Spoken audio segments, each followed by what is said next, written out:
नमस्कार दोस्तों। अब यहाँ पर बात हो रही है कि जैसे ही यहाँ पर हमास ने अटैक किया, ठीक है, उसके बाद पूरी दुनिया की तरफ से एक स्टेटमेंट आया, मतलब पूरी दुनिया की तरफ से कहा गया नहीं बहुत बढ़िया किया। मतलब जो खास करके जो पैलेस्टीन या फिर हमास के जो सिंपथाइज़र थे, उन्होंने तो यहाँ पर वॉरियर डिक्लेयर कर दिया कि जो जो ऊपर से नीचे गिरे थे और इसराइल में जाकर कई सारी महिलाओं को मारा गया यहाँ पर, तो उनको हीरो बताया गया। लेकिन ये भूल गए कि इसराइल यहाँ पर वापस पलट कर अटैक करेगा, और इसराइल ने किया भी। तो इसराइल ने यहाँ पर वार्निंग दी कि भी नॉर्थ गाज़ा में जो लोग रहते हैं वो खाली कर दे, अदरवाइज़ यहाँ पर आपके लिए सिचुएशन बहुत टफ हो जाएगी, आप मारे भी जा सकते हो। अब वहाँ पर 1.1 मिलियन मतलब 10 से 11 लाख लोग वहाँ पर रहते थे। तो फिर यहाँ पर लिबरल ने चिल्लाना शुरू कर दिया कि भाई इतने सारे लोग कहाँ जाएंगे और वगैरह वगैरह, इस टाइप की बात है। तो भाई आपने कैलकुलेशन नहीं किया था, यहाँ पर हमास की बात हो रही है, आपने कैलकुलेशन नहीं किया था, या फिर अगर मान लीजिए दूसरे मुस्लिम भी है जो दूसरे कंट्री में रहते, तो ये हमास को नहीं पूछ सकते थे कि जब इसराइल रिवर्ट बैक करेगा तब आपने नहीं सोचा था कि 11 लाख 10 लाख मुस्लिम कहाँ जाएंगे? और ऐसा तो था नहीं कि इसराइल करेगा नहीं, क्योंकि उसके लिए तो सर्वाइवल है। अगर उसने आज अटैक नहीं किया तो आप फिर से अटैक करोगे दूसरी बार तीसरी बार, इसलिए उसको तो अटैक करना ही करना था वापस। इसी के साथ ही वीडियो शुरू करते हैं। बैठे हैं जो जिहाद जिहाद करते हैं, जिनको इनका मुर्शद कहता था ये सियासत नहीं जिहाद है। मेरे एक क्वेश्चन का ये जवाब दे दो कि तुम्हारा प्लान बी क्या था? ये 2 मिलियन लोग कहां जाएंगे ये गाजा के? और इस वक्त मैं इनकी इतला के लिए अर्ज करना चाहता हूं कि 84 मुल्क हैं इस वक्त जो इसराइल के पीछे खड़े हैं। 84 मुल्क हैं जो अपनी सपोर्ट का ऐलान कर चुके हैं, और जंग अभी भी जारी है। वहां पे जंग अभी भी जारी है। अभी भी इनके जो मोटरसाइकिलों पे चढ़ के गए थे वो घरों में घुसे हुए और वो ऑपरेशन कर रहे हैं उनके खिलाफ। इसका रिटेलिएशन करने का इनके पास कोई प्लान था? इनके पास कोई एवैक्यूएशन का प्लान था कि सिविलियन कहां से, औरतें कहां से निकलेंगी, बच्चे कहां जाएंगे? ये इनके पास कोई था इस चीज का एवैक्यूएशन का प्लान? ये वही बिल्कुल इनको ना पता है। जिस तरह वो इनका एक मुर्शद था, वो पहले कहता था इनको यहाँ पे टेररिस्ट को जेलों से छोड़ो, फिर इनको यहां ला के आबाद करो, और वो बैठे अफगान महाजरीन हर चौक में बम मारते रोजाना जाके। कोई ना शर्म है, ना लिहाज है, ना कोई अकल है, ना कोई शक्ल, ना सोचना कि हम जा कहां रहा है। जियो इकोनॉमिक्स का दौर है। और आज मैं एक और मजे की बात, अभी तक ये सर्टिफाई नहीं हुआ चीमा साहब, लेकिन यहां वॉशिंगटन डीसी में खबर चल रही है कि बम क्यों नहीं रुके जो इनका डूम सिस्टम था, डूम कहते हैं देवर American made, left in Afghanistan. और क्योंकि उनके पास कैश मौजूद नहीं है, उन्होंने बेचे हैं, और वो वाया ईरान या दूसरे वो सीरिया पहुंचे और सीरिया से यहां पहुंचे।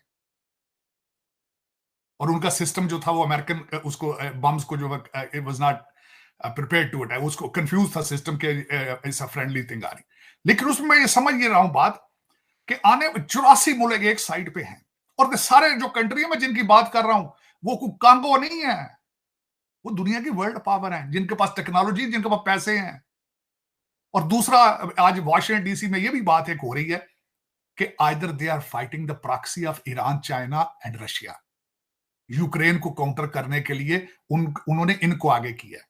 और इनको मैं ये बताना चाहूंगा, ये जो लौंडे लपाड़े आपके उर्दू में ट्वीट करने वाले हैं, और जरा देखो पनामा लीक में हमास के हेड के लड़के का नाम था उसमें। ये जो तुम कहते हो ना कि ये हम बैतुल मुकद्दस लेना है तो तमाशा करना, ये सारे करप्ट लोग हैं ये बैठे हैं जो फलस्तीन में करने वाले। चले मिलेंगे कि उसमें चीमा साहब ये पाकिस्तान का तो ये मसला, जिस तरह मैं कहता रहता हूं, और उधर जा रहे हैं ना, तकरीरें करते हैं रोजाना, ये है अफगानिस्तान, फलस्तीन, ये सारा तमाशा कर रहे हैं। और यूपी के योगी आदित्य ने कहा है हमें सिंध चाहिए, हम सिंध लेने लगे हैं। कुछ शर्म करो तो उधर भी देख लो। तुम्हारे इन करतूतों की वजह से तुम्हारे आसपास ये लोग देख रहे हैं करने के लिए। योगी साहब ने, आदित्य साहब ने फरमाया है कि 500 साल हो गए बाबरी मस्जिद को, अगर हम मंदिर बना सकते हैं हम सिंध भी लेंगे। तुम फलस्तीन के लिए दर्द में फड़कते फिर रहे हो। लेकिन चले कोई नहीं, उसकी वजह यह है ना, बेवकूफ कौम का क्या हो सकता है। एक ऑक्सफोर्ड ग्रेजुएट आके आज उनका मुर्शद बन चुका है, उसके गेट को चूमते हैं, मनते मार रहे हैं वहां जाके जमान पार्क में। तो इस कौम का क्या होगा? यही है जो इनका होना है, उनका भी यही होना है। उसकी वजह यह है, जिन लोगों ने तालीम के पे तवज्जो नहीं दी, जिन लोगों ने साइंस पे तवज्जो नहीं दी, मैं इन लोगों से पूछना चाहता हूं चीमा साहब, जो जिस कंट्री में आप बैठे हैं, उर्दू में बाईपास का, हार्ट की बाईपास सर्जरी किस तरह करोगे भाई? कोई जवाब है तुम्हारे पास? उर्दू में सारा दिन ट्वीट करते हो। इनसे पूछो कि अपना चंद्रयान का मुकाबला उर्दू में करोगे? गालिब की शायरी के साथ सर्जरियां करोगे? कुछ शर्म करो तो। और देखो तुम खुद किधर जा रहे हो। और रोको काकड़ साहब अब चाइना जा रहे हैं, उनसे पूछो तुम वहां इलेक्शन के बैलेट प्रिंट कराने चाइना से जाके। तो खाने का तुम्हारे पास, खाने के लिए चीज कोई नहीं है, मिनते तरले तुम्हारे आईएमएफ के पैरों में पड़ते हो आखिरी किस्त लेने के लिए। उससे पूछ लो काकड़ साहब, कोई ट्वीट कर दो कि क्यों जा रहे हो यार, हम मर रहे हैं भूख से, या बुरी हालत है। आपने देखा जो अगले दिन मरियम नवाज के वो जलसे के अंदर जब फूड का ट्रक आया, किस तरह उसको पड़े। जो मैंने इसमें से सिग्निफिकेंट चीजें देखी हैं, जो मैं रिक्वेस्ट करूंगा, खैर ये तो नहीं सीख सकते, इजराइल के अंदर उन्होंने एक यूनिटी गवर्नमेंट बना ली। यूनिटी कोलिशन गवर्नमेंट नहीं बना के उन्होंने वार कैबिनेट अपनी बना ली। कौमें, मैं ये कहता हूं कौमों को सीखना चाहिए कि किस तरीके से लड़ा जाता है। उन्होंने अपने रिजर्व वाइज सारे अपने जो जितने उनके वकील हैं, डॉक्टर हैं, सब यूनिफॉर्म पहन के आ गए हैं और जंग लड़ रहे हैं। और मैं उसमें, क्योंकि चिमा साहब देखें, मेरे मेरे यहां बहुत दोस्त हैं यहूदी दोस्त, मैं हमेशा उनसे पूछता हूं कि how come you are the so strongest, इतने स्मॉल नंबर में हो और इतने स्ट्रांग हो। मैं ये बताना चाहता हूं, मुसाद दुनिया की नंबर 1 इंटेलिजेंस एजेंसी है। चलें आज उसकी फ्लेवर हुई है, लेकिन उसके इसमें शक को नहीं उनका कहा। उनका 3 बिलियन साल का बजट है, सिर्फ 7,000 मुलाजिम है उनका, सिर्फ 7,000 मुलाजिम। मैं जब यहूदियों से, अपने दोस्तों से ये पूछता हूं कि यार how come you have the most strongest nation, तो वो कहते हैं जितना हमारे ऊपर माजी में जुल्म हुआ है उतना आज तक किसी कौम पर नहीं हुआ। मैं सोचने पे मजबूर हो जाता हूं, जुल्म तो आज मुसलमानों पे आपसे ट्रिपल ज्यादा हो रहा है। आप तो कौन सा ऐसा मुल्क है जहां आप जलील नहीं हो रहे। अब इराक की हालत देख लें, अब लीबिया की हालत देख लें, अफगानिस्तान की हालत देख लें, पाकिस्तान की हालत देख लें, लोग बच्चे बेच रहे हैं अपने। मेरा जुल्म तो हमारे ऊपर भी कुछ 76 साल से तो पाकिस्तान पे भी जुल्म हो रहा है। मशरकी पाकिस्तान अलग हो चुका है, सिंध को यूपी वाले सिंध मांग रहे हैं, कश्मीर वो ले जाने को चक्कर में फिरे।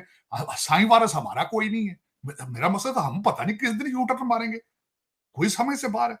लेकिन चीमा साहब आज जो ज्यादा चीजें जिसके बारे में बात करना चाह रहा था बिलखसूस, कि एक कॉन्फ्लिक्ट लंबा होगा, और जिस तरह मैंने आपको बताया 84 मुल्कों ने जो सपोर्ट दी है, लेकिन जिनके शहरी इस वक्त वो किडनैप करके ले जा चुके हैं और 9 अमेरिकन मारे जा चुके हैं।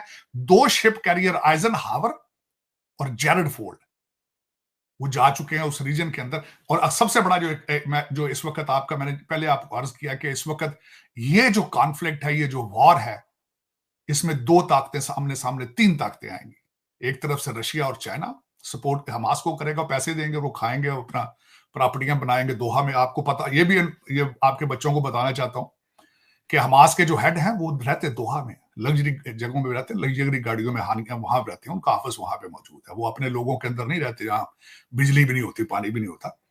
हमास पैसे बनाएगी रशिया से और चाइना से, मार खाएंगे 2 मिलियन फलस्तीनी जो वहां पे हॉस्टेज होकर मारे जाएंगे, जलील होकर। अब उसमें ये मैं बताना चाहूंगा कि वार अब इस वक्त सबसे बड़ा लम्हा फिक्रिया अमेरिका के लिए है for allies. Fall of Kabul के बाद अमेरिका के ऊपर एक बहुत बड़ा सवालिया निशान था कि अगर आप अपने आप को नहीं बचा सकते तो अपने एलाइज को किस तरह बचाओगे। यहां पे मैं बताना चाहूंगा, जब फॉल ऑफ काबुल के बाद सबसे पहले जापान के वजीर आजम भागते आए थे और साउथ कोरिया के भागते आए थे, और वो बार बार ये कहते थे कि if you can not protect us we have to achieve atomic bomb. उसके बाद सऊदी अरेबिया, इस हादसे से पहले सऊदी अरेबिया भी डिफेंस एग्रीमेंट चाहता था अमेरिका के साथ। आज उसकी जरूरत अब मजीद बढ़ चुकी है उन चीजों की। आज अंडर गिवन सर्कमस्टांसेस इनके allies they are more nervous and confuse कि अब हमारा क्या बनेगा दूसरे अगले स्टेज के ऊपर। रशिया और चाइना जिस तरीके से प्रॉक्सी खुल के सामने आ रहा है इन चीजों में, हम कहां जाएंगे, इस वेरी डिसाइसिव मोमेंट है इस वक्त। मैं बिलखसूस आज मैं केविन मैकार्थी जो हमारे पुराने स्पीकर थे, उन्होंने एक जबरदस्त स्पीच की है और उन्होंने जो बाइडेन को बड़े सख्त तरीके से क्रिटिसाइज किया। उन्होंने कहा कि 4 बिलियन रह चुका था ईरान के पास फॉरेन रिजर्व। ओबामा ने और इनकी मदद से, बाइडेन की मदद से, आज उनका फॉरेन रिजर्व 70 बिलियन है। 4 लाख उनकी डेली प्रोडक्शन थी ऑयल की, आज 3 मिलियन बैरल्स पर डे है। और आप प्राइस का अंदाजा लगा लें। आप आज यहां पे आज राइट विंग ने वॉशिंगटन डीसी में खड़े होकर क्रिटिसाइज करके कह दिया है कि this is a home grown and democratic crisis. और जिस तरीके से बाइडेन सऊदी अरेबिया को पराया स्टेट कहते रहे हैं, लेकिन साथ ईरान को सपोर्ट करते रहे हैं, आज this is what the right wing is asking them today. अब देखें आगे आने वाले दिनों में हम कहां जाते हैं। टोनी बिल्कन जो है वो थर्सडे को जा रहे हैं इजराइल के दौरे पे। और अब देखें, ग्राउंड ऑपरेशन की तैयारी कर रहे हैं, उन्होंने घेरा डाल दिया इस वक्त। मेरे ख्याल में तो इट्स अ बैड थिंग। मैं तो दोनों तरफ से कैजुअलिटी, मैं जाती तौर पे तो किसी जान के जाया करने पे अफसोस है, लेकिन बिलखसूस जिन्होंने अपनी अवाम को आगे मरवाया है, मैं उनको उनको उसकी सख्त जो है वो कंडेम करूंगा। जिनके पास कोई प्लान बी नहीं था, जिनको पता था कि हम 2 मिलियन लोगों को सेफ नहीं कर सकते, जिन्होंने 2 मिलियन लोगों को बस के नीचे फेंक दिया है, मुझे इस चीज पे एतराज है। इस पे भी थोड़ा कमेंट कीजिएगा कि एक वक्त में हम बड़ा अरब कॉज को बड़ा प्रोटेक्ट करते थे, फलस्तीन को, आज पाकिस्तान में एक प्रोटेस्ट नहीं हुआ।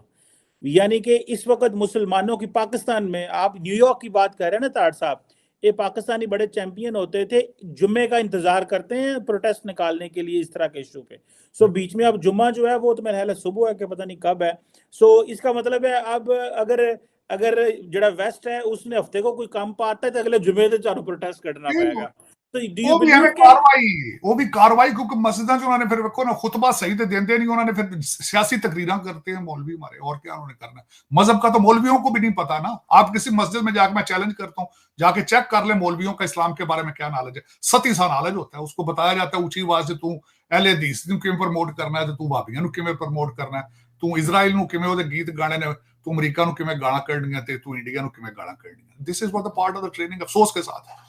लेकिन मेरे ख्याल में जाती तौर पे अगर देखा जाए तो मस्जिदों को रेगुलेट कराना चाहिए, गवर्नमेंट को पूरा इस पे देखें कि हमारी कौम को आगे ये क्या प्रीच कर रहे हैं। लेकिन अफसोस है फिर वो किस तरह करें जब हुकूमतें इतनी कमजोर है जिसकी हालत कोई नहीं। लेकिन चीमा साहब, मजहब का गलत इस्तेमाल एक बहुत बड़ा चैलेंज है इस्लामिक वर्ल्ड के लिए। गलत इस्तेमाल आज मैं समझता हूं जो कुछ यहाँ फलस्तीन में भी हो रहा है, जिस तरह मैंने आपको बताया झगड़ा प्लाटों का है, लेकिन उसको मजहबी रंग दे दिया गया है। और ये मजहबी रंग के अंदर मेरे पाकिस्तानी बच्चे और खराब होंगे, जो पहले जाके जमान पार्क में मनते मांग रहे हैं, फिर ये उधर यही करेंगे, उस तो गट तवीज लेने के जाके।